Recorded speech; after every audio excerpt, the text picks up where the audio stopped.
आपले ज्येष्ठ नेते कैलासवासी कोले साहेब हे 1950 साली अमेरिकेतून पोस्ट ग्रॅज्युएशन झाले होते. त्यांच्या आजोबांनी त्यांना सांगितलं की इकडे या आणि लोकांच्या साठी सेवा करा म्हणून ते 51 साली स्वित्झर्लंडला घड्याळाची फॅक्टरी टाकली होती त्यांनी 51 साली. तिथून ते इथं कोपरावला आले आणि पहिला भारतातला रिझर्व्ह बँकेवरचा मोर्चा त्यांनी काढला, रुमणे मोर्चा.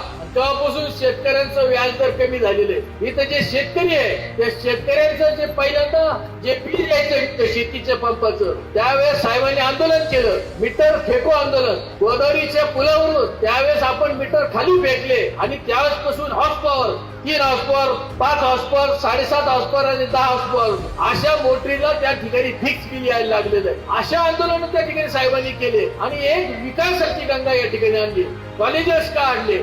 मग आपल्याला वाटतं साहजिक आपण पाहतो आमदारताईच्या कालखंडामध्ये इथं नगरपालिका झाली, पंचायत समिती झाली, त्यानंतर फायर स्टेशन झालं, बस स्टँड झालं, पोलीस स्टेशनचं सगळं झालं.